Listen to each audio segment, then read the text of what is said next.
أعوذ بالله من الشيطان الرجيم. بسم الله الرحمن الرحيم.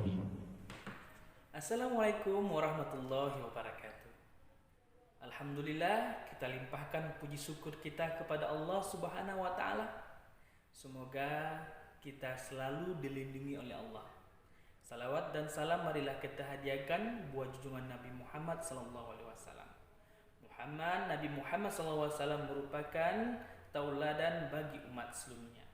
Baik anak-anak ustaz semuanya, gimana kabar antum? Semoga antum dalam kondisi sehat. Amin ya rabbal alamin. Bagi teman antum yang kurang sehat atau kondisinya kurang fit, maka sama-sama kita doakan semoga teman antum diangkatkan penyakitnya. Amin ya rabbal alamin. Baik anak ustaz, sekarang kita masuk dalam pembelajaran sejarah kebudayaan Islam kelas 7. Baik anak-anak ustaz, sekarang kita masuk bab pertama semester 1 ini yang berjudul adalah kelahiran, keturunan, dan penyusuan Nabi Muhammad SAW. Sebelum itu, marilah kita mengetahui apa sih tujuan kita mempelajari ini. Mari kita simak bersama-sama. Tujuan pembelajaran ini adalah supaya peserta didik dapat mendeskripsikan kelahiran Nabi Muhammad SAW, mengetahui garis keturunannya, serta mengetahui masa penyusuan Rasulullah. A adalah kelahiran Nabi Muhammad SAW.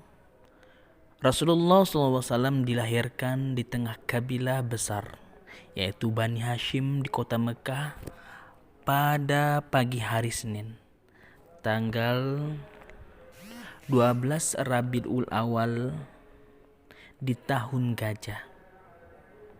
Pada tahun tragedi pasukan bergajah atau 40 tahun dari berlalunya kekuasaan Kisra Anuswirwan, juga bertepatan dengan tanggal 20 atau 22 April tahun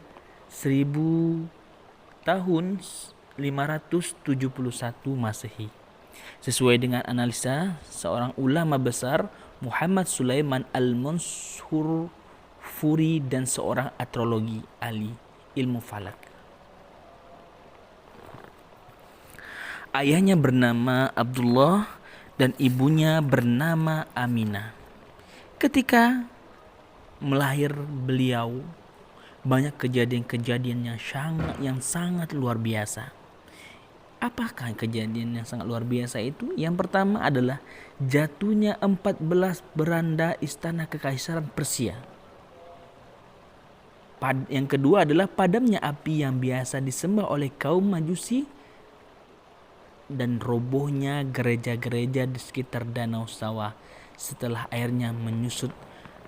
Pada tersebut dilansirkan oleh At-Tabari, Al-Faiki, dan lainnya. Aminah dibantu oleh Sifa binti Amr, yaitu ibu dari Abdurrahman bin Auf. Aminah lalu mengirim utusan kepada mertuanya, Abdullah Muttalib, untuk memberitahukan kabar gembira tentang kelahiran cucunya. Masya Allah. Maka datanglah Abdul Muttalib dengan gembira dan bahagia. Abdul Muttalib lalu membawa sang bayi memasuki Ka'bah, bersyukur kepada Allah dan mendoakan kebaikan untuknya. Di kemudian dia memberikan nama Muhammad yang terpuji artinya. Padahal nama seperti ini tidak populer ketika itu di kalangan bangsa Arab. Pada hari ke-7 kelahiran Abdul Muttalib menghitankan beliau sebagaimana tradisi yang berlaku di kalangan bangsa Arab.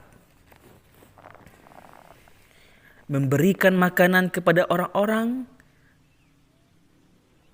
miskin dan lainnya. Semasa kecil Muhammad diasuh oleh Aminah, Ummu Aiman Barakatul Habasyiyah, bekas budak ayah beliau. Setelah Muhammad diutus menjadi rasul, Ummu Aiman pun masuk Islam dan ikut berhijrah. Wanita ini juga wafat 5 atau 6 bulan setelah Nabi Muhammad SAW wafat. Dan wanita yang pertama yang menyusui beliau setelah ibundanya adalah Suwaibah. Wanita ini merupakan budak wanita Abu Lahab yang saat itu juga tengah menyusui bayinya yang bernama Masruh.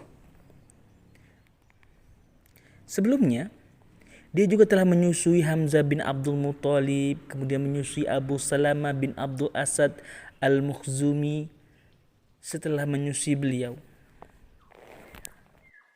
Baik yang B-nya adalah garis keturunan Nabi Muhammad sallallahu alaihi wasallam. Muhammad adalah semulia-mulia makhluk Allah, imam para rasul dan penutup para nabi.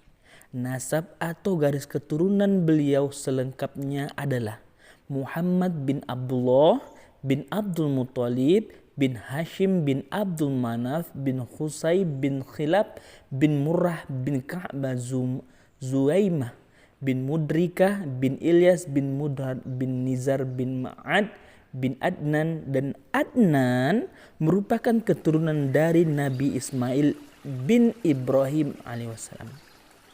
Adapun ibu Muhammad SAW adalah Aminah binti Wahab binti Abdul Manaf bin Zuhra bin Kilab, dan Kilab adalah kakek kelima Nabi dari pihak ayah.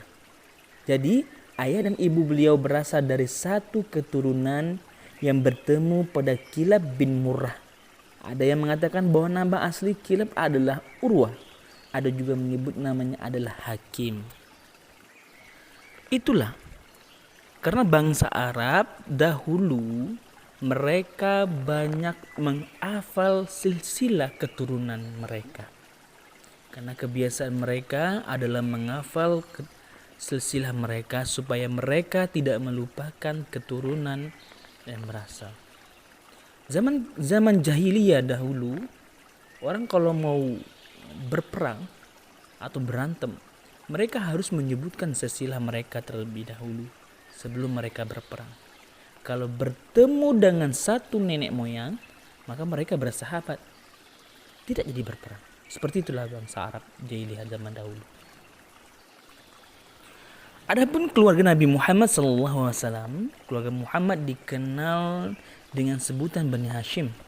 Ini disebutkan kepada kakek kedua beliau yaitu Hashim bin Hashim.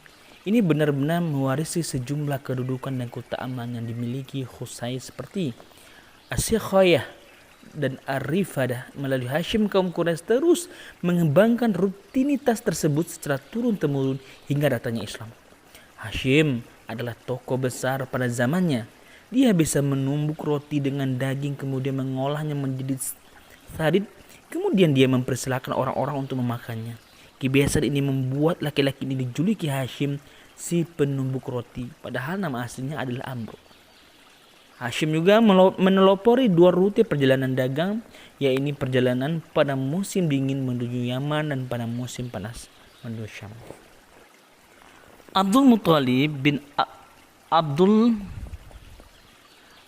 maksudnya adalah Abdullah bin Abdul Muthalib merupakan putra terbaik Abdul Muthalib.